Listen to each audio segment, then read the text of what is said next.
Estás escuchando Moncast. ¿Qué pasa cuando la realidad y la historia se cuelan silenciosamente en las películas? Datos históricos, películas increíbles y mucha arbitrariedad. Yo soy Nancy Jaimes. Yo soy Luca Pietrosanti y esto es Lo Pasado Filmado. Revisionismo en clave de cine. El año es 1997. En el frío invernal japonés, un director de cine es arrastrado escaleras arriba por un grupo de matones vestidos de traje. En el forcejeo, el tatuaje de uno de ellos queda expuesto. Ya en la terraza, el director pide clemencia. 5 años antes, en 1992, el director parodió a estos hombres en su película Mimbo no Onna. Hoy pagará el precio. Parado en la cornisa, 2 opciones le son ofrecidas: saltar y quizás sobrevivir, o quedarse y recibir un disparo en la cara. Eligió la primera, no sobrevivió. Así murió el director Itami Yuzo. Hoy vamos a hablar de la Yakuza, mejor conocida como la mafia japonesa. Y para eso les trajimos Thank You for Smoking de Jason Reitman del 2005 y Tokyo Vice de J.T. Rogers del 2022. Así es, Nancy. Bueno, por segunda vez en la historia de Lo Pasado Filmado pisamos tierra japonesa. Me encanta, por lo menos viajo con el pensamiento. Totalmente. Ya que no estoy pudiendo irme hasta allá. Totalmente, ¿quién pudiera viajar como nosotros? Sí, igual para participar de esa escena, la verdad que mucho no me estaría interesando. No, estas son es la cosas que son parte lindas de más mirar desde atractiva. afuera, ¿no? Claro, sí, totalmente. Pero bueno, un poco la introducción iba por ese lado, ¿no? Hoy vamos a tratar con una organización criminal, ¿no? El crimen organizado japonés, puntualmente la llamada Yakuza. Claro. Y entre los ejes del episodio que vamos a grabar hoy, digamos, está esto de la imagen pública, ¿no? La imagen que un grupo, una organización criminal en este caso, proyecta al público amplio. Claro, y de ahí viene esta, digamos, asociación bastante extraña o bastante alejada, digamos, a primera vista, que podría ser entre esta película que trajimos, que trata de un portavoz o un lobista de las compañías tabacaleras de Estados Unidos, que en principio parece no tener nada que ver con el crimen organizado, a menos que empecemos a hacer una lectura al respecto de las tabacaleras que podríamos llegar a hacer. ¿Y por qué no? De hecho, ¿por qué no? Ese es un punto, ¿no? Está bueno empezar por ahí al hablar de la Yakuza, digamos, ¿no? A ver, a diferencia de, por ejemplo, no sé, la mafia siciliana o las tríadas chinas o incluso la Bratva, ¿no? La famosa mafia rusa. Sí. La Yakuza tiene una cara pública. Sí, es la cara del crimen organizado, pero es pública. Las demás tienden a ser sociedades secretas, tienen rituales iniciáticos que no siempre están muy claros porque no siempre se pueden presenciar de primera mano, ¿no? Es un rasgo que los distingue mucho. Y para entender un poco eso, como siempre hacemos con estas cosas, tenemos que ir a la historia, ¿no? Un poco al pasado para ver dónde originan estas prácticas, esta identidad de la Yakuza que le integra, digamos, a la sociedad japonesa de una forma, te diría, más bien casi legítima, cuando no totalmente legítima. Bien. Tenemos entonces que arrancar por el siglo XVIII japonés, ¿no? Para ver los antecedentes lejanos de esta organización criminal. Ahora bien, hay bastante, digamos, de lo que se ha dicho de la Yakuza que, con respecto a sus orígenes, que es totalmente incomprobable. Y vamos a empezar por ahí, ¿no? Hay toda una línea de pensamiento que propone lo siguiente. En el siglo XVI, Japón tiene una enorme guerra civil que va a concluir en 1615, ¿sí? Habiendo durado, digo, no un siglo, pero casi. En el cual, nada, un montón de clanes se disputan el poder. De hecho, es algo que ya hemos conversado en este podcast en alguna oportunidad. Terminada esa guerra civil, se inaugura la dinastía de los Tokugawa, ¿no? Que va a durar hasta el siglo XIX. ¿Qué significa esto? Que la otra mitad del país que no se puso a los Tokugawa tiene un montón de samurái desafectados, ¿sí? Que van a quedar desempleados, desplazados de sus roles tradicionales, ¿no? Y pasan a ser lo que comúnmente se llama un ronin, ¿sí? Un samurái que no tiene señor, que no tiene amo, que no tiene que le pague el salario. Y hay una figura que se ha retratado en el arte japonés del periodo Edo, de esta época, justamente los Tokugawa, que es la figura del kabuki mono, ¿no? Que si miramos la representación artística vamos a ver un hombre con el pelo atado, haciéndose el canchero, mirando chicas en la calle y apoyados en una katana extraordinariamente larga. Sí, es un tipo que trata de llamar la atención, de decir yo soy un guerrero, soy fuerte, soy canchero, ¿sí? Te iba a decir, ya de por sí me estás planteando una imagen que no trata de pasar desapercibida. Absolutamente, ¿no? Y te digo, hay toda una línea de pensamiento que trata de hacer parecer a la Yakuza, de insertarlos como descendientes de estos ronin desafectados. Ok. ¿Por qué? Porque esto los haría efectivamente samurái.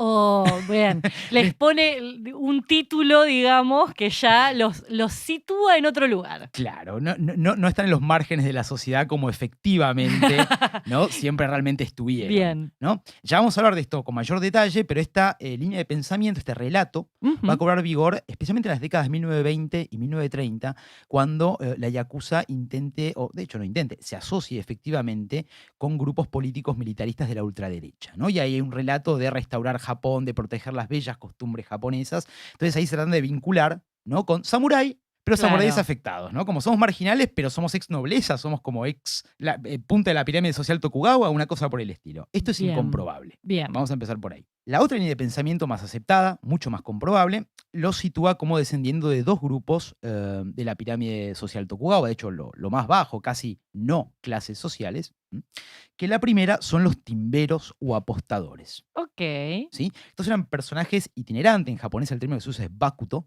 ¿sí? Ajá. Que viajaban de poblado en poblado y organizaban timbas ilegales, en las cuales se jugaban básicamente a los dados, Ujú. ¿sí? Y también juegos de cartas, que se usa un mazo de cartas que se llama Hanafuda en japonés, que de hecho, dato así anecdótico, Nintendo los creaba masivamente en el siglo XIX. Es uno de Hermoso. los primeros negocios que se la compañía Nintendo antes de ser, ¿no?, la compañía de videojuegos que conocemos Me en el siglo XX. encanta lo que me estás diciendo. Sí. Siempre igual del lado del vicio, ¿no? Ya de por sí, desde los naipes en adelante. Nintendo hacía Bien. las cartas, después nosotros hacíamos otra cosa con las cartas. Pero estos apostadores, itinerantes por cierto, exponían sus torsos cuando tiraban los dados, ¿no?, frente a la gente que jugaba o estos juegos de cartas, y ahí se veían los tatuajes de cuerpo entero que ellos lucían y que de algún modo los identificaban como parte de este, muy entre comillas, gremio o asociación no sueltamente asociada. Era como algo que te identificaba como así, no cualquiera podía decir que era parte de esta gente y usar el, no sé, el prestigio social, pero la palanca, ¿no?, que te daba ser parte de una organización en los márgenes de la sociedad a la hora de mediar entre disputas y otro tipo de cosas. Claro, lo pienso desde el lugar también de que para ellos mismos era una forma de demostrar que tenían espalda de alguna manera, ¿no? Correcto. O sea, que no vienen solos. Sí. Hay gente atrás que va a Imagínate responder por mí. Un tipo que pierde en la timba y se Ujú. enoja con el, ¿no?, con el timbero. Claro, No. Yo tengo una estructura atrás que Ojo. si vos me tocas un pelo te va a caer encima y y estamos en todo el país. claro. Entonces no es lo mismo. También interesante de estas cartas Hanafuda, hay varios juegos que se juegan con estas cartas. Uno de ellos es el Oicho Kabu, ¿sí? Ajá.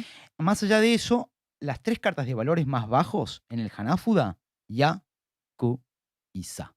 Ah, mira. De ahí se entiende que puede venir el nombre como aquello que es inútil, aquello que es incluso socialmente inútil. La Yakuza, históricamente, siempre va a tener una percepción de lo que ellos son. ¿No? Es como que no se engañan mucho. Ellos saben que son del margen de la sociedad y así justifican las cosas que hacen, tanto lo bueno como lo más ilegal. Bueno, ahí me parece un lindo punto de enganchar con lo que es la película que trajimos, con el relato, digamos, que este protagonista. Nosotros estamos siguiendo dentro de la peli a Nick Naylor, que es el personaje interpretado por Aaron Eckhart, que él es el lobista, ¿no? El vocero principal de Big Tobacco en ese momento, en la actualidad de la peli, que es 2005, ¿no? Sí. Pero él hace, en la introducción de la película, una especie de raconto histórico y justamente el origen que él le pone a su propia tarea es que cuando las tabacaleras empiezan a crecer, hay alguien que dijo, para poder vender de la manera que queremos vender esto, tenemos que tener estudios que nos avalen. Bien. Y lo que hace es abrir esa compañía que él representa, que es de estudios del tabaco, entre comillas. Lo que hacen es buscar justificaciones para poder seguir, ¿no?, vendiendo algo que cada vez se sabe que es peor, Con justamente. el frente de ser una consultora, básicamente. Con el frente de ser una consultora, exacto. Ok. Pero me parece interesante, ¿no?, esto de saberse como en determinado lugar de la sociedad y entonces buscarle el orden a eso Totalmente. necesario para funcionar. Totalmente. Sincerarse a sí mismo, básicamente. Exacto, de una manera muy sincera, puertas adentro, por supuesto. Y nos queda, entonces, por contar el segundo grupo, el cual Claro, ese era uno, desciende la entonces. Yakuza, ¿no? Que acá Sí. ya ubicamos los tatuajes, ubicamos el nombre, ¿no? Y un poco las actividades. Y algunas de las actividades. Acá está la segunda, que son los tequiya, Ajá. ¿sí? Que son los vendedores o mercaderes ambulantes. Fíjate que ambos son itinerantes, ¿no? Tanto Sí. los timberos como los mercaderes o los que trafican cosas. El tema es que estos tequiya típicamente vendían cosas robadas. Ah, bueno. O de dudosa procedencia, cuanto menos. Es un poco, viste, como la cultura de los feriantes videntes en Sí, Estados Unidos que van sí. itinerando de un lugar a lugar y tiene una reputación que el público percibe medio dudosa, pero igual llevan a los niños a jugar, como hay una cosa medio gris ahí de interacción. Bueno, los tequillas son básicamente eso. Ok. ¿Sí? Aparecen en festivales religiosos, en aldeas, a poner su puestito y venderte algo que es muy barato, se lo ve bien, pero ni idea de dónde vino. Ok. ¿Entendés? Em, Bien. No y trae el certificado de autenticidad de nada, digamos. exactamente. Y se piensa, digamos, que la estructura, después vamos a hablar más en detalle de la estructura, ¿no? Pero la estructura básica de la Yakuza en general es tomada de estos tequilla y de la organización que ellos manejaban. Ok. ¿Sí? A la cabeza de una organización criminal Yakuza siempre tenemos a lo que sería el patriarca, ¿no? Lo que sería en la mafia siciliana el don, digamos, Estaba ¿no? pensando en Que eso, es el sí. Oyabun. Oyabun significa el que hace el rol de padre. Mira, Y mediante ciertos rituales, ¿no? Que se comparte una taza de sake de la cual ambos beben, se hace un ritual de adopción y ahí él tiene sus kobun, que son los que hacen de hijos. qué cosa, ¿no? Que en muchas mafias, por lo menos pienso en la siciliana, que es como la que más tenemos vastamente representada nosotros acá en Occidente en lo que es la cultura popular, ¿no? Sí. En la literatura, el cine, etcétera, que hay como toda esta idea del concepto de familia, Y ¿no? porque la sangre es lo más espeso que existe en términos de lealtad. Cuando estás en los márgenes de la sociedad y por lo tanto enfrentado al Estado, ¿no? La lealtad y el respeto es el oxígeno. Claro. Si no tenés eso, no tenés ningún tipo de seguridad o garantías para ejercer tu actividad, ¿no? Entonces, Necesitamos que el lazo sea terriblemente fuerte. totalmente, totalmente. Y generalmente son emulados, ¿no? Porque si bien por ahí en el caso italiano hay lazos de sangre, Sí, pero no son necesarios. por eso te iba a decir, varía según si miramos a la siciliana, a la andrangheta o a la camorra. Ujú. Las tres no son iguales entre sí. Seguro, claro. Algunas le dan más bola al peso de sangre y otras hacen rituales de adopción, ¿no? Perfecto. La yakuza tiene un poco esto. Hay, incluso en los grupos criminales del presente de la yakuza, lazos familiares, pero en igual medida se dan rituales de adopción, ¿no? Claro. Para traer gente a la hueste, digamos. Entiendo. Hay que decirlo, yakuza no es una palabra que los yakuza usen tanto. La usan para hablar de sí mismos, pero no es el término más común. Es como zombie en una película de zombie, que no se dice. Totalmente. Bien. Ellos prefieren referirse a sí mismos como colectivamente Gokudo, que es Ok. aquellos que caminan el camino extremo. Es decir, ¿no? En el sentido de arrojo, de valentía, los que no se guardan nada, los que van con toda. Ah, ok. O alternativamente, y esto es fantástico, Ninkyo Dantai, que son organizaciones caballerosas, Me que encanta. apelan a un supuesto pasado de nobleza, ¿no? Este origen medio místico que contabas vos, o sea, va, más que místico, incomprobable. Eso lo mejora o lo perfecciona, ese Ok. relato no verdadero. Bien. Pero sí hay un aspecto de verdad en que estos tequilla y bakuto, los timberos y los mercaderes, más allá de ejercer este oficio, Ujú. interactuaban en todos los lugares que el Estado Tokugawa no iba. Mediaban entre vecinos, por ahí protegían, a cambio de una módica suma, ¿no? A la prostituta o al tipo que ejercía algún tipo de habilidad que no era, de actividad que no era enteramente legal. Claro. Allí donde el Estado no llegaba, esta yakuza embrionaria, esta yakuza del siglo XVIII, suplía ese rol. Por eso, Bien. y lo vamos a ver a continuación, la yakuza va a tener un rol bastante legítimo en la sociedad, bastante abierto, ¿no?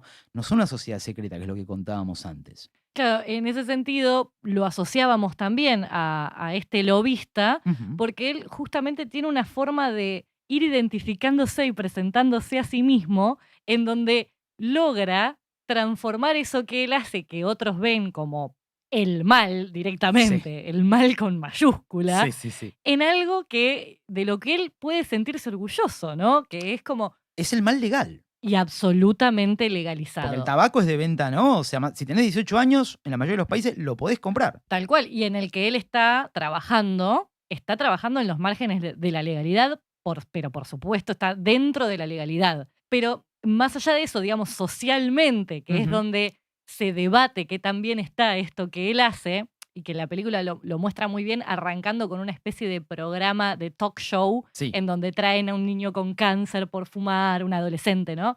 Y lo traen a él como a dar esa otra mirada, la otra campana. esa otra campana. Él justamente está todo el tiempo planteándose desde un lugar de que casi como un abogado defensor, ¿no? Todo el mundo merece un buen trato y una defensa justa. Bueno, yo acá estoy para defender a estas grandes corporaciones, pobrecitas. Totalmente. Y corregime si me equivoco, porque muy entre comillas lo de abogado defensor, pero lo es, excepto que fuera de una corte, ¿no? Es que sí, es lo es a nivel social. O a nivel relato incluso, Exacto, podríamos decir. ¿No? exactamente. Él da vuelta el relato para atenuar ciertos golpes que serían más duros de otra manera y permitir una elasticidad que de otro modo podría quebrar, ¿no? A estos intereses, Tal digamos. cual. Y que llega a lugares marginales, justamente, Sí, ¿no? A sí, lugares sí, sí, sí, sí. grises. Bueno, así vamos a saltar entonces del siglo XVIII a el periodo de entreguerras en el siglo XX. ¿Sí? Bien. Estamos hablando entre 1919 y la década del 30, básicamente. Sí. En las primeras décadas del siglo XX, lo que va a pasar es, va a haber un paso a mayor legitimidad de la Yakuza, ¿sí? Como colectivo criminal, criminal no, perdón, No, como, claro. como agrupaciones, ¿no? En general. ¿Y cómo se va a dar esto? Tenemos un episodio que ocurre en el otoño de 1919, Ujú. cuando varios jefes de la Yakuza de la región de Kansai, que para que nos demos una idea estamos hablando muy a grosso modo del oeste de la isla central de Japón, del área que comprende Kobe, Osaka, ¿sí? Bien. Toda esa zona, y que son convocados a la oficina de no menos que el ministro del Interior de por entonces, ¿sí? Que era Tokonami Takejiro, ¿sí? Ajá. Son convocados para tener una especie de audiencia. ¿Y por qué está pasando esto? Porque tenemos que considerar un hecho exterior a Japón que ocurrió en 1918, que es, claro, la Revolución Rusa, Bien. ¿no? Entonces hay un miedo muy real de parte del gobierno y del Estado japonés de que esto lleve a un mayor activismo de izquierda y, ¿por qué no?, a cosas como paros generales o huelgas generales, digamos, por parte de los sindicatos, Bien. que bien podían de repente adquirir una impronta de izquierda. Claro, había un movimiento externo muy grande que generaba la posibilidad de que se venga hacia Japón esa movida, digamos. Lo cual sería particularmente letal. Conocemos que Japón se modernizó en 20 años en el siglo XIX, ¿no? Para la vuelta de siglo va a ser una potencia marítima militarmente hablando, va a haber derrotado a Rusia en la guerra ruso-japonesa, como ya diciendo, somos una potencia, no sé si de primer orden, pero virtualmente, Ok. contra otra potencia, ¿no? Que en el siglo XIX era imperial como Rusia, Ni ¿no? hablar. O sea, se ha ganado un prestigio internacional que definitivamente no quiere perder. Claro. No quiere que volver a mediados del siglo XIX cuando fue avasallado por todo, digamos, Europa y por Estados Unidos. Bien. ¿No? Entonces, para no interrumpir este modo de producción capitalista que tanto lo ha hecho crecer, llaman a estos jefes, ¿sí? En un evento que fue, te digo, cubierto por la prensa. Y de hecho la prensa no tiene nada malo para decir de esto. Incluso lista la prensa los nombres de los jefes yakuza que asisten a esta reunión con el ministro del Interior, Ujú. pero sin ningún tipo de sorpresa. O sea, no hay en ese momento una percepción, digamos, del público A eso iba, precisamente, que ¿no? tenga que ver con que es una organización criminal. Porque no lo es. Hay que preguntarnos Bien. entonces, bueno, si no es una organización criminal en este momento, ¿qué es lo que es? Básicamente son representantes locales de la gente de los lugares de donde ellos provienen u originan Ujú. y de las industrias que ellos representan. Ok. En consecuencia, ¿no? Hay que marcar, digamos, que también en las décadas 1920 y 1930 no es todavía una organización, como decirte, parasitaria, criminal, ¿no? Como por ahí después va a ser más percibida, digamos. Porque gozaban de la legitimidad suficiente. ¿Sí? Eran como organizaciones, no te digo barriales, pero casi distritales, de Claro. algún modo. Y tenían un sesgo vagamente popular. Si bien no eran elegidos por absolutamente nadie, ¿no? Había algo Ahí popular ya, en esto. claro, ahí ya tenemos como ese primer punto a tener en cuenta. No habían sido elegidos por absolutamente nadie, pero se sentían, digamos, como una verdadera representación o una representación legítima de lo popular. ¿Por qué? Por lo que hablábamos antes, por estos orígenes del siglo XVIII, de mediar, ¿no?, en disputas vecinales, darle dinero a los pobres, Mm. ¿no? Proteger a los aldeanos contra las injusticias por ahí de un magistrado de turno o algo por el estilo. O sea, Bien. se arrastra hasta el principio del siglo XX esta reputación, este rol social de la Yakuza. De estos buenos para nada, de estos tipos que están en los márgenes de la sociedad. Bien, de la misma manera que, por ejemplo, en la película, nuestro Nick agarra y decide hacer una campaña publicitaria de como 50 millones de dólares para prevenir que los niños no fumen. Claro. ¿No? Entonces, Se él lava la también, ¿no? Da dinero al resto y a buenas causas. Absolutamente, absolutamente. Porque de algún modo la Yakuza siempre va a estar más próximo del aldeano desprotegido que del samurái con títulos, katana y cierto Claro. acompañamiento, ¿no?, de la estructura estatal, o por lo menos menos feudal que antes, pero todavía feudal. Pero todavía digamos. feudal. Entonces, ¿qué pasa en este momento? Bueno, la Yakuza empieza a servir como rompehuelgas y empieza, en caso, ¿no?, de eventuales disputas sindicales, también se van a presentar como mediadores en disputas sindicales entre la patronal y los empleados, Ujú. ¿sí? Y generalmente valiéndose la intimidación, obviamente, para resolver el conflicto. Y también van a hostigar, ¿no?, e irse a las manos directamente en la calle con eventuales agrupaciones de izquierda. Ok. Esto con la venia y el acompañamiento del gobierno en ese momento. Tal es así, podemos mencionar el caso de Yoshida Isokichi, ¿sí? Un jefe de los yakuza de la línea más Bakuto, de la línea más timbera Ujú. de los yakuza, ¿no? Todavía está muy persistente el remontarse, digamos, a de qué rama venís. En este Bien. momento, llegó a servir como miembro de la Cámara Baja de la Dieta del Parlamento japonés. Ah, bueno. Sí, o sea, el Más gra- legitimidad no se consigue. Por eso digo, cuento esto para poner de resalto, ¿no? Cuán legítimos son a los ojos del gobierno, incluso en este momento, como Claro. representantes de cierta gente, digamos. Entonces, esta mezcla de política, represión hacia la izquierda y nacionalismo se va a cristalizar eventualmente en la fundación de un grupo conocido como la Gran Sociedad Patriótica Japonesa. ¿Sí? A En la japonés es mierda. la Dai Nihon Kokusui Kai. ¿Sí? Cuando escuchamos un nombre que tiene un kai o un gumi, Sí. al final es agrupación, grupo o banda. Digo, porque Ok. cuando hablamos de las familias puntuales vamos a escuchar mucho el kai y el gumi al final, ¿no? Claro. Viene por ahí la cuestión. Esta es una organización que veneraba la casa imperial, ¿no? Gran sesgo nacionalista, y que combatía la corrupción moral nacional y de las bellas costumbres. Bueno. Nacionalismo a full. Nacionalismo fuerte. Este es el alza del militarismo en la política de Japón, ¿no? Que va a desembocar en el régimen que va a estar en la Segunda Guerra, básicamente. Es el Bien. momento que se va cocinando el hervidero, el anticomunismo, la proximidad con Rusia, ¿no? Ok. Van sentando la escena para un mayor militarismo y que eventualmente tienen visiones imperiales directamente y de expansionismo por fuera de Japón. Bien. En este grupo, digamos, donde se gesta este relato que decíamos antes, los yakuza como descendientes de estos kabuki mono, de estos ronin, ¿no? Esta cosa también muy tradicional, ¿no? Ahí como que sirve mucho la idea de tener mucha tradición. Correcto. Esta gran sociedad patriótica se va a comprar en igual medida por adeptos que vengan de la política, del ejército y, por supuesto, de muchos yakuza, muchos jefes y miembros de la yakuza.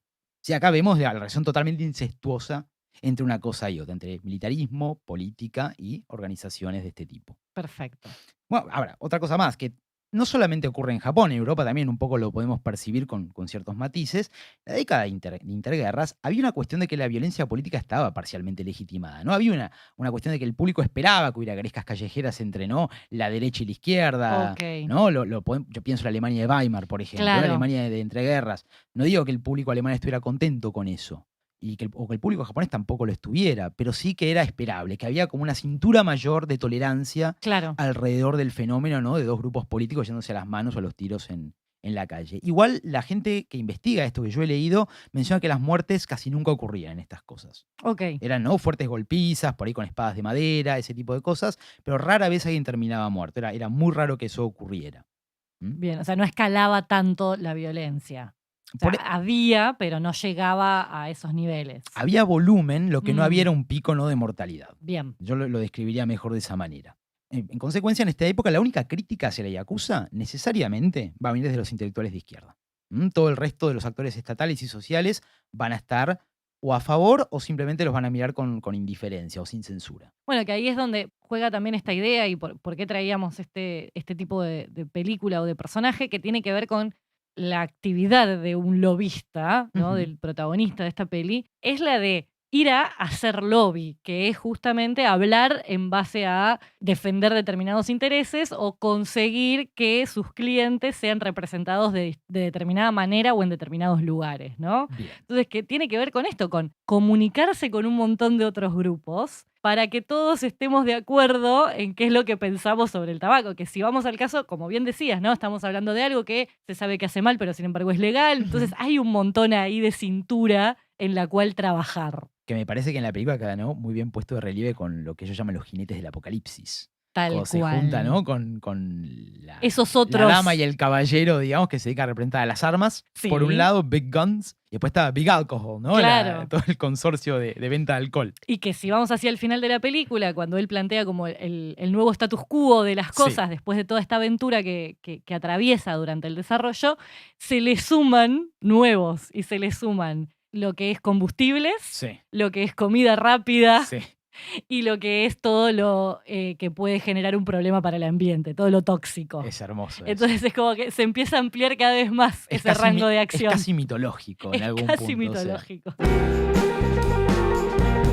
Hemos cubierto la entreguerra. Sí. ¿No? Después, ¿qué va a pasar? Por supuesto, la Segunda Guerra Mundial. Como va a ocurrir también con la mafia siciliana, ¿no? Ujú. Siempre hay un apagón en las organizaciones de crimen organizado, ¿no? Cuando hay una gran guerra. ¿Mm? Porque las cosas están, digamos, la atención está puesta en otro lado. Y más que nada porque operan parasitariamente. Si, digamos, la economía está en modo economía de guerra, con raciones, No ¿no? se puede hacer Y mucho. encima el Estado castiga el robo Mm, de comida o de lo que sea que uno pueda traficar en el mercado negro con fusilamiento, por ahí el riesgo ya no vale tanto, claro. ¿no? Entonces, también con la Yakuza va a ocurrir esto en la primera mitad de la década del 40 hasta virtualmente el 45. Hay una especie de apagón o de perfil muy, pero muy bajo por parte de la Yakuza. Y Bien. saltamos a la Yakuza y el Japón de la posguerra, por lo tanto. Bien. ¿Mm? Japón va a terminar la Segunda Guerra Mundial ocupada por Estados Unidos en Claro. un periodo que va del 45 al 52, ¿no? En que Estados Unidos va a llevar a cabo lo que se llama una revolución desde arriba, un reordenamiento de la sociedad japonesa. Recordemos, ¿no? El general Douglas MacArthur le quita la divinidad, la cualidad de ser divino al emperador, Ujú. ¿no? Esto es bastante traumático Sí, para la sociedad claro. japonesa. Una sociedad japonesa que además está materialmente y económicamente destruida, ¿no? Por los Ujú. bombardeos y por el absoluto quiebre del esfuerzo de guerra. La Yakuza, por su parte, va a hacer gala del dinamismo que la caracteriza, ¿no? Ya hemos visto un grupo que se ha sabido adaptar, que ha pasado de los márgenes Tal total de la cual. sociedad Tokugawa del siglo XVIII a entrar en la cama con la política en el periodo de entreguerra, y acá va a tener que adaptarse nuevamente Nuevamente. a las cosas. Van a entrar principalmente, especialmente en el 45, termina la guerra, a regentear el mercado negro. Sí, una época de Ok. carestía de absolutamente todo. Ellos van a conseguir cosas, sí, a un precio diferencial. Bien. ¿De qué cosas hablamos fundamentalmente? Y cosas tan esenciales como ropa o alimento, pero también metanfetamina. Metanfetaminas no, anfetaminas. Claro. ¿Sí? Que de hecho vamos a ver que va a ser una constante en el negocio de la Yakuza, incluso hasta el presente. Ok. Sí, es la droga, digamos, que fundamentalmente más van a traficar. Y en la medida que la economía japonesa se vaya recuperando, ¿sí? La Yakuza va a volver a sus antros tradicionales o negocios tradicionales tales como la prostitución, ¿no? La extorsión, romper huelgas. Ahora vamos a hablar Ujú. un poco de eso. Y tener bajo su dominio bares y restaurantes, ¿no? Que son protegidos por ellos a cambio de una tajada. Cuando no son directamente de ellos, ¿eh? Hay de ambos tipos. Ok. Sin embargo, este periodo también está asignado por otro gran nuevo fenómeno, que es la Guerra Fría. Acá tenemos otra, ¿no? La izquierda nuevamente golpeando la puerta, Ni o más que la hablar. izquierda, el comunismo, ¿no? Claro. Y acá se reedita un poco el furor antiizquierda que había ocurrido durante el periodo entre guerras. Y tanto el Estado japonés como la Yakuza, como los Estados Unidos, van a estar en la misma cama, ¿no? Porque este es el periodo de ocupación, efectivamente, y que tienen como el Estado japonés, la Yakuza y los Estados Unidos, que no quieren comunismo, Claro. ¿sí? En tierras que les son aliadas de interés, etcétera, etcétera, etcétera, ¿no? Recordemos, el sistema capitalista siempre va a ser beneficioso para todo grupo de crimen organizado, porque si no, a mayor Estado tenés menos de lo cual sanguijuelear. Tal cual. Entonces, acá los intereses se van a alinear y se va a reeditar un poco, ¿no? Este tema de romper huelgas con grupos de izquierda.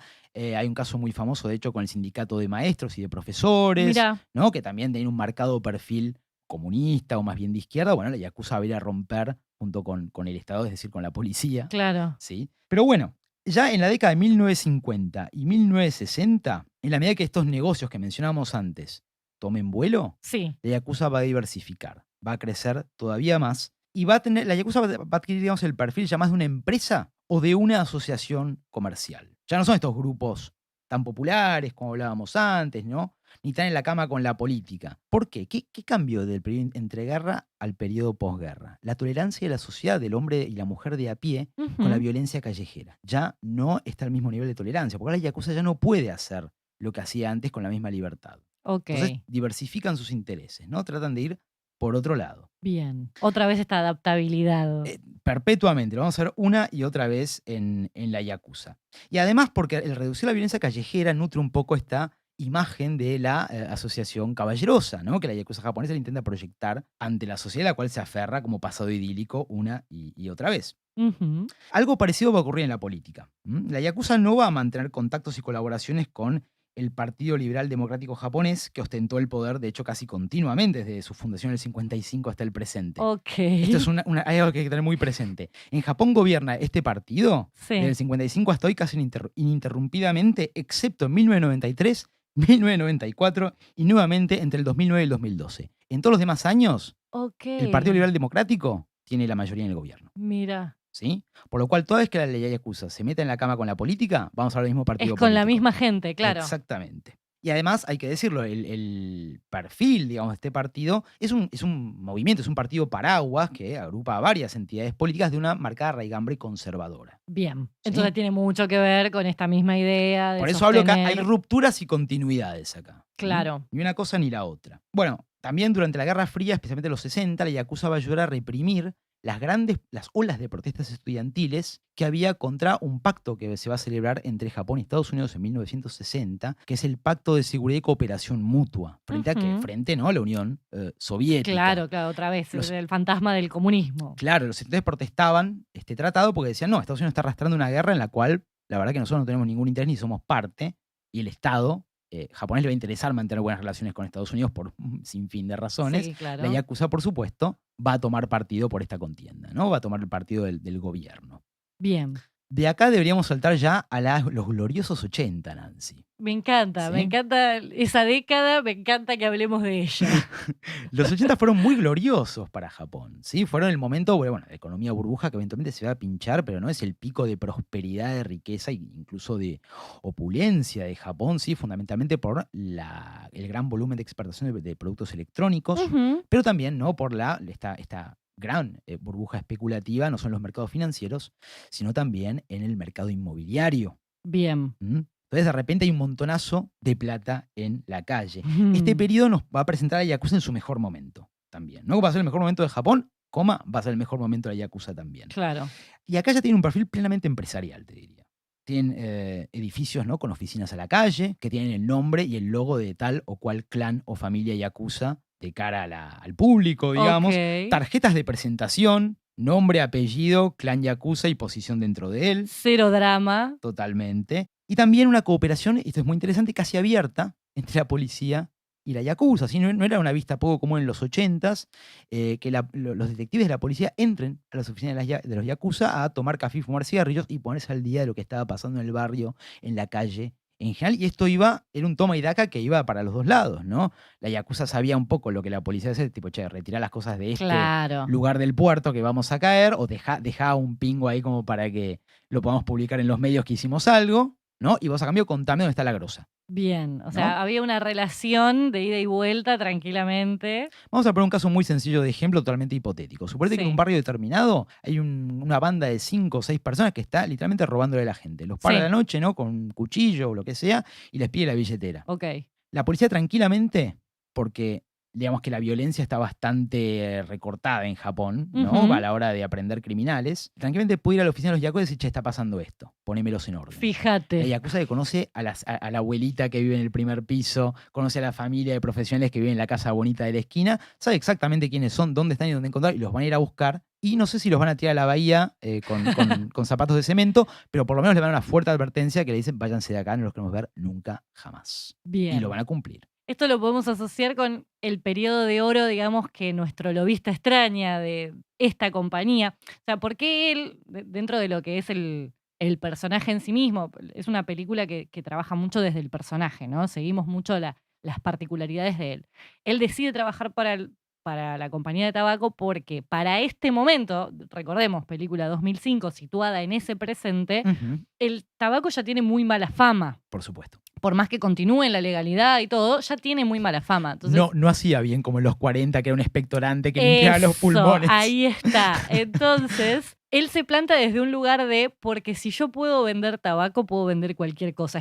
Es un gran desafío para él ocupar ese lugar, ¿no? ¿Pero por qué? Porque justamente él lo que hace es compararlo con esa época dorada en donde hasta los médicos salían en las publicidades a recomendar fumar, a Totalmente. recomendar los cigarrillos. Entonces, siento que este momento de los yakuza está medio por ahí. Sí, ¿no? sí, es una apta comparación, absolutamente. Entonces, bueno, ya desde esa época y hasta el día de hoy, incluso se publican revistas de fans de los Yakuza. A ese nivel. Que las puedes claro. comprar, viste, en el 7-Eleven, ¿no? En el estación de servicio, en cualquier tipo de lugar. En un puestito. Totalmente, son de amplia distribución. Y de hecho en los 80 eran leídas tanto por Yakuza como por policías. Hermoso. Principalmente, igual estas revistas cubrían lo que ocurría con los 3 grupos más importantes de la Yakuza en todo Japón. ¿Sí? Bien. Que los tenemos que mencionar. El primero es el Yamaguchi Gumi. Ok. ¿Sí? O el grupo Yamaguchi, ¿no? Basado en lo Claro. que decíamos antes. Que va a ser de la región de Kansai. De hecho, ellos se originan de Kobe. Ujú. ¿Sí? Culturalmente no sería el oeste de Japón. Bien. Y después están los otros dos grupos que son de la región de Kanto, donde ponemos a Tokio, Ujú. por ejemplo, ¿no? Que son el Sumiyoshi-kai y el Inagawa-kai. Ok. Que de hecho tienen organizaciones un poco distintas. De hecho, el Yamaguchi-gumi tiende a ser lo que uno piensa cuando piensa en la yakuza, esta estructura cuasi feudal, piramidal, ¿no? Bien. Con familias subsidiarias que capitan para arriba hasta que está el Oyabun arriba de todo, ¿no? Que es el capo de Tutikapi. El don. Sí. Distintos son las familias de Kanto, como el Sumiyoshi-kai, ¿sí? O el Inagawa-kai, que por ahí tienen una estructura más federada. Ok. ¿Sí? Como las familias que se sientan a la mesa, ¿viste? Como las 5 familias en El Padrino. Estaba pensando en eso. Una cosa un poco más así. Pero cuando pensamos en Yakuza, estamos pensando más que nada en Yamaguchi-gumi, en general. Bien, pero igualmente, aunque son distintas organizaciones, todas en algún punto terminan formando parte de esto mismo más grande que sería los Yakuza, Y porque digamos. la Yakuza es un fenómeno. Como la Bien. mafia siciliana es Ok. un fenómeno, dentro del cual tenemos grupos que a veces, ¿viste? Son a la guerra entre sí, Bien, tienen bien. intereses encontrados, a veces cooperan, ¿no? Hay una diplomacia. Ok.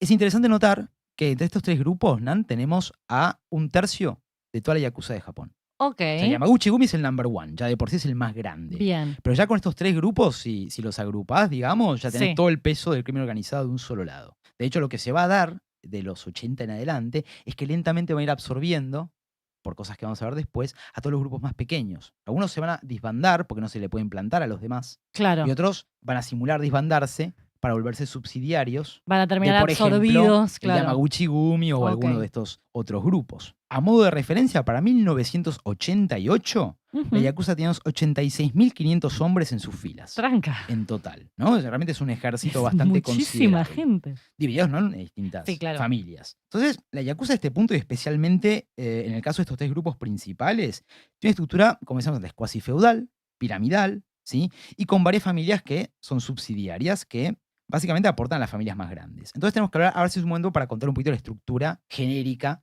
de los grupos de Yakuza. Bien. Como decíamos arriba, al principio teníamos arriba de todo al Oyabun, sea el Sí. que hace de padre, ¿no? Que sea la traducción literal. Por debajo tenemos a 3 figuras. El primer teniente, ¿sí? El segundo teniente y el administrador. Ujú. Bien. Cada uno va a tener gente a cargo de estos 3. Vamos por el administrador primero. Bien. Debajo tiene el consejo legal, que es el ejército de abogados Esto de la es Yakuza. hermoso. Y acuérdate que tienen cara a la calle, Nan. Claro. Son empresas, Claro. ¿entendés? Más allá de cómo se manejen, técnicamente lo son. Claro. Sí, sí. Y debajo del consejo legal tenemos al cuerpo de contadores, ¿no? Que ayudan con el tema impositivo, Divinamente. a esquivar algunas cargas, ¿no? que grabarían en el margen A de ver ganancia. qué es lo que facturamos, qué es lo que nos facturamos. Está muy bien. Totalmente.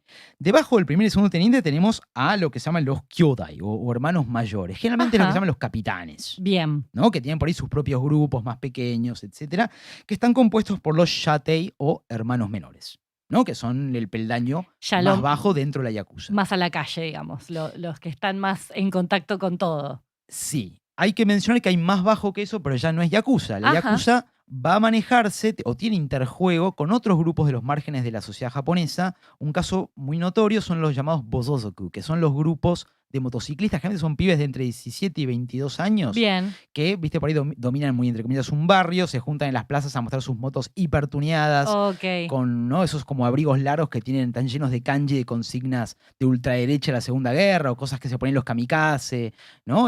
Ok. Pero parecen como la concentración de esto del camino extremo que hablábamos antes. Claro. O sea, Yakuza los mira con malos ojos como estos bobos, Ujú. a los Los Bozozoku, aprovecha, digamos. pero ha sucedido que recluten de sus filas. Bien. ¿Mm? Ok. Y así ocurre con otros grupos también de la marginalidad japonesa. Tenemos entonces que hablar un poquito de los negocios de la Yakuza. ¿Cuál es el Ujú. portfolio, ¿no? de ingreso de la Yakuza a este punto? Tenemos tráfico de anfetaminas, que es lo que Sí. mencionábamos antes. Tenemos la timba, por supuesto, una actividad tradicional. No van a dejarla. Tenemos la protección tradicional, ¿sí? Dame una tajada a cambio de que no le pase algo a De tu que- carnicería o a lo que claro. fuera, digamos. Ujú. Tenemos y esto es muy interesante, es la intervención civil. También un rol tradicional, lo que hablábamos antes de cuando dos vecinos se disputaban en el siglo XVIII y llamaban al Yakuza para que medie. Esto es fantástico. O el Yakuza te cobró una cuota de mediación acá, Ok. ¿no? Tenemos la extorsión corporativa, esto es excelente. Esto es cuando la Yakuza compra lo mínimo del paquete accionario de una empresa para poder sentarse a la mesa y por pertenencia, porque por ahí muestra un tatuaje o da a entender. Te dejo ver que yo vengo de algún lado en especial. Sí, y que socialmente todos se ubican y conocen, Claro. y saben el músculo que tiene, y así empiezan a manipular las acciones de una empresa. Por ejemplo, para bajar el precio para comprarla ellos y levantarla después, Ah, esto es ¿no? fantástico. O en maniobras más especulativas, más complejas, subir el precio, bajárselos a la montaña rusa que quieran hacer, Claro. para ellos saber dónde meter otras acciones por fuera. Me encanta. Es insider trading, básicamente, Claro. ¿no? Con otro nombre. Y después están los negocios legítimos, de los cuales la Yakuza tiene Porque también tienen, claro. absolutamente. De hecho, hay una cifra que dice que para la primera década de la vuelta de siglo, 2000-2010, Ujú. el Yamaguchi-gumi virtualmente había llegado a la legitimidad. Había llegado al sueño de todo del grupo de crimen organizado, que es sacar toda la plata negra, ponerla en blanco y dedicarte solamente a percibir el, como se dice, el rédito de negocios legítimos. Claro, o sea, ya poder vivir pura y exclusivamente de toda la masa de dinero que generaste antes. Absolutamente. Y que ya pudiste blanquear. Algo que pasaba mucho, porque recién hablamos del aspecto más de los mercados, ¿no? Más Ujú. financiero, etcétera. Tenemos que hablar un poquito de también la otra gran burbuja de los 80, que es la burbuja inmobiliaria. Y acá Ni la hablar. Yakuza jugaba fuerte. ¿Cómo? A veces lo llamó una desarrolladora. Por ejemplo, imagínate, vos estás construyendo en un lote determinado, pero hay un octavo de ese lote en el cual vive una familia, Ujú. ¿no? Y esa familia debería No se irse. quiere ir. Y esa familia no se quiere ir. Ahí esa desarrolladora va a llamar a la Yakuza, Ujú. ¿sí? Para que los persuada, Para ¿sí? que los convenza. Para que se vayan, ¿no?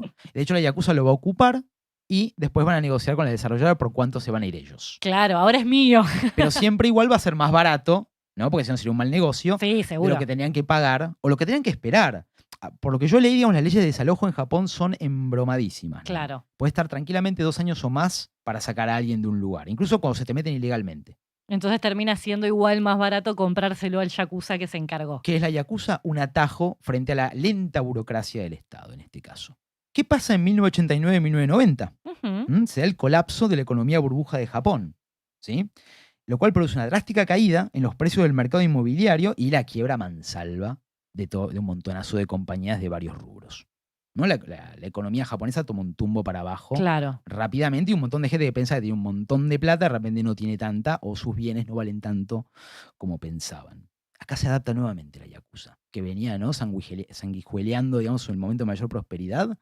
¿Y qué va a hacer? Va a ser contratada por los bancos para ejecutar deudas de morosos. Fantástico. A veces, esos morosos son otras familias Yakuza, y eso va a llevar a guerras, Ok. lo cual va a ser especialmente problemático para la imagen de los Yakuza, ¿no? En el marco de una crisis económica, imagínate, la gente tiene menos plata, la Sí, gente está claro. más desesperada y encima estos tipos haciendo la guerra entre Mucha más bandas por la calle. violencia, claro. Ahí hablamos de la menor cintura, ¿viste? Lo que cambia de la entreguerra a la posguerra, más todavía. Claro. Menos tolerancia social al fenómeno de la Yakuza.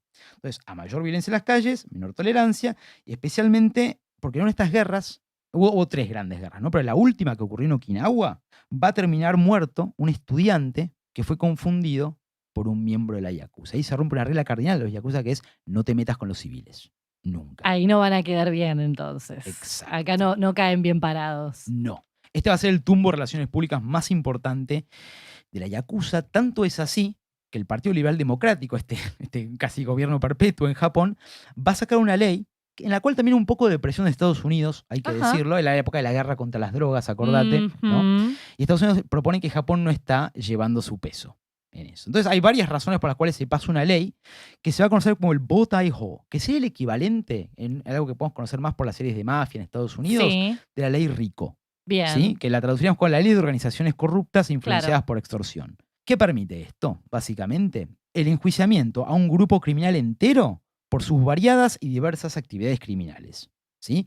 Por agarrar a una persona y eso te permite un área de acción que puedas empezar a vincular a varios otros miembros de esta organización criminal y llevarlos a juicio. Poder Bien. accionar sobre eso. ¿Sí? Entre esto permitiría cosas como escuchas telefónicas, ¿no? Un montón de dispositivos que Japón no tenía, porque mayormente no necesitaba tener, Claro. ¿no? Por esta convivencia policía y acusa sociedad que hablábamos antes. Cada vez se vuelve todo más permeable a que todos caigan a partir de alguna cosa que se pueda saber, ¿no? Que eso es lo que pasa un poco con la ley Rico, como bien decías, que es la que Exacto. tenemos por ahí un poco más vista. Ujú. Si alguien vio Los Soprano, por ejemplo, se trabaja Totalmente. mucho. Toda esta cuestión de todo lo que el gobierno puede hacer cuando estamos hablando de crimen organizado. Exactamente. ¿Qué pasa acá con esta ley, con el Botaiho? Ujú. Impide que la Yakuza tenga la famosa cara pública que venía teniendo. O sea, ya no pueden tener las oficinas con los carteles a la calle, las tarjetas de presentación, tengo que les da un viso no sé si legalidad, pero sí de legitimidad Claro, social, ¿no? que es lo que también acá relacionamos con el momento que está atravesando la industria del tabaco en la película, que tiene que ver con toda una movida muy grande que está intentando evitar que se muestre a la gente fumando, por un lado, en las representaciones del cine, por ejemplo, que es toda Ujú. una movida que el protagonista está tratando de hacer, que es volver a hacer que los protagonistas de las películas fumen. Cuando solo los villanos fumaban. Exacto, para que vuelva a ser sexy y atrevido el Claro, fumar. totalmente. Y hay toda una movida que está planteando un senador, que es como el conflicto principal de la película, para poner imágenes de que es veneno en Ujú. las cajetillas de los cigarrillos, ¿no? Es como traer esta imagen, ¿no? Traer esta idea de esta representación social que deslegitima, ¿no? A la industria. Y eso es lo que Absolutamente. están enfrentando en la película. Bueno, esta ley que contábamos recién implica el retroceso de la Yakuza. Y este va a ser el momento en que la Yakuza empieza a tener que diversificar, ¿sí? En muchos casos van a tener que poner intereses en el exterior, Bien. ¿sí? Es el desembarco, por ejemplo, en la costa oeste de Estados Unidos, en las comunidades japonesas de esa zona. También el poner casinos, digamos, en lugares como Hawái, Ah, mira, ¿sí? O también actividades en Australia, Taiwán, ¿sí? empiezan a Macao. expandirse. Sí, porque la encuentran más problemática en su propia casa. Claro. Entonces tienen que diversificar y empezar a ver para afuera. Y como la mayoría de los yakuza no hablan 2 idiomas, se van a tener que valer del talento local. O sea que las operaciones de la yakuza, en muchos casos, van a tener la cara de los locales de ese lugar. Ujú. Y acá ya para hablar un poco de la yakuza más contemporánea, más cercana al presente, quería tener una entrevista del 2012 con un personaje muy interesante que es Jake Adelstein. Exacto, y acá es donde entra nuestra segunda referencia audiovisual que nombramos al principio, que es Tokyo Vice, que es una serie de HBO Max, en este caso, Ujú. que está justamente basado en las memorias de Jake Adelstein y que lo representa a él, a partir del personaje que está interpretado por Ansel Elgort, Ujú. en los 90, enfrentándose a la Yakuza. Como periodista, ¿no? Como Él- periodista, ya estamos hablando de un occidental y civil Sí. que está tratando de investigarlos muy desde afuera. que colabora con, bueno, interpretado por Ken Watanabe, ¿no? El detective de la policía, y también se relaciona con otros yakuza jóvenes, digamos, pero es muy interesante. Y de hecho, hay que decirlo, Jake Adelstein fue el primer hombre blanco, hombre no japonés, por así Extranjero decirlo. le dicen en la serie. Gaijin, ¿no? Sí, Claro, Gaijin. el extranjero que logra entrar al periódico de mayor tirada diaria en Japón, que es el Yomiuri Shimbun. Claro. Sí, realmente es un galardón enorme ese. Que de hecho eso se presenta en la serie desde un comienzo cuando él va a rendir el examen Qué para fantástica poder escena, entrar y ya en la admisión la tipa le dice, mirá que este examen es Está en en japonés. japonés, ¿eh? Y él le dice, sí, ya sé. Sí, sí, sí. Y justamente termina ingresando porque es muy llamativo su buen nivel de japonés para ser además un extranjero. Totalmente, totalmente. Sí, sí, por lo menos como lo muestra la serie, ¿no? Es un personaje totalmente integrado a la cultura japonesa. Tal cual. Sabe usar el lenguaje formal e informal, sabe reverenciar cuando corresponde, ¿no? Está bueno, está bien mostrado eso. Y está viviendo en una cotidianidad japonesa. No es un tipo que está en un hotel en Claro. donde le hablan en inglés. Sí, sí, no, sí, sí, vive en sí. una habitación de una tiendita muy japonesa, todo muy, muy bien integrado, tal cual. Tal es así, digamos, que a posteriori, Adelstein va a trabajar, bueno, como periodista de investigación para el Departamento de Estado de Estados Unidos Ujú, en tema de Yakuza. claro. O sea, va a ir a mayor prestigio en adelante. Y una entrevista de él del año 2012, en el cual él trae algunos puntos que me parece interesante observar sobre la Yakuza más contemporánea. Muy ¿no? bien. La primera es que se mantiene la regla cardinal que hablábamos antes, ¿no? De no te metas con los civiles. Bien. ¿No? La Yakuza, o sea, puede extorsionar a los civiles, pero no va a ir a la violencia con los civiles. Claro. Va a ir con la insinuación de que son Yakuza y que eso debería ser suficiente. Otra cosa es que lo que hablábamos antes, ¿no? La vuelta de siglo, la Yakuza ya empieza a operar en el exterior porque la empieza a tener complicada Claro. adentro.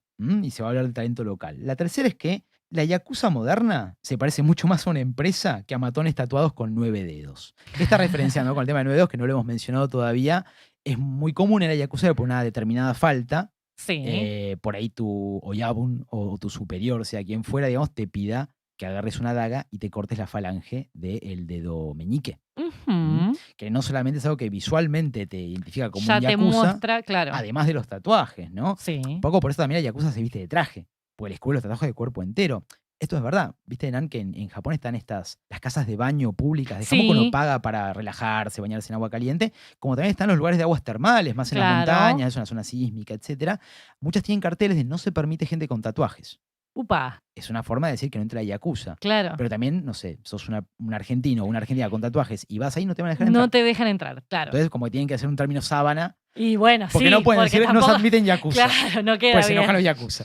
Otra cosa que dice Adelstein es que entre 1992 y el año 2011, el número de yakuza ha permanecido en 80.000. Apa, Esto es interesante, porque también en los 80 andaban medio por ese número. Claro. O tenían 5.000, 6.000 más, no varió mucho. Esto siempre muestra la capacidad de adaptabilidad de la yakuza una y otra vez, tal cual. ¿no? Es difícil desbaratar. Y por último, dice, mira, la ley Botaijo estuvo muy bien, porque cortó algunas cosas que estaban bastante complicadas de la actividad de la yakuza. La realidad, dice igual, es que, por ejemplo, armar una escucha telefónica en Japón que alguien te la firme es casi imposible. Porque la yakuza tiene los mismos derechos que tiene una empresa y que tiene un ser privado.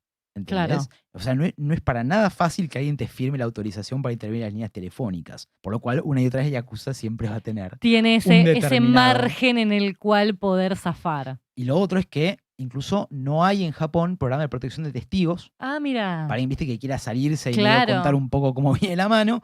Ni tampoco podés, viste, negociar reducción de pena por cooperación. Claro, todo lo que nosotros más conocemos desde de este lado más occidental, de las cosas que se saben de determinadas mafias, que son a partir de gente que termina en el programa de protección de testigos o que como la agarran por algo, Claro. negocia algún dato, ahí no aplica. Por eso, la reflexión que me parece interesante es, mira, la ley Botaijo hizo bastante, pero la verdad que Pero no no hizo va a poder hacer suficiente. mucho Y más. probablemente, claro, no puede hacer suficiente por cuestiones que son intrínsecas al sistema social y judicial de Japón, digamos.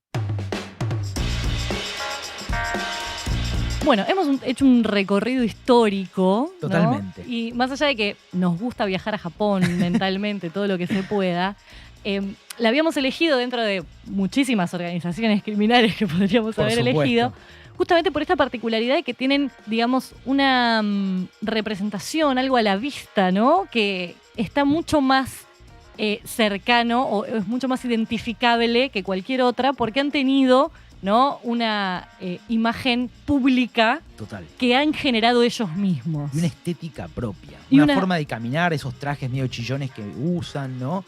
Los tatuajes. La idea de los tatuajes ya de por sí es algo llamativo, ¿no? Y por eso también lo poníamos a jugar con alguien que se encarga de limpiar la imagen de determinadas empresas. Y además por esta cuestión muy empresarial que ellos tienen, ¿no? Total.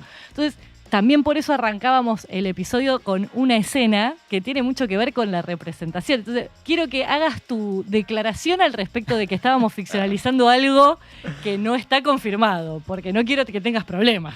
Está bien. A ver, yo lo que quiero decir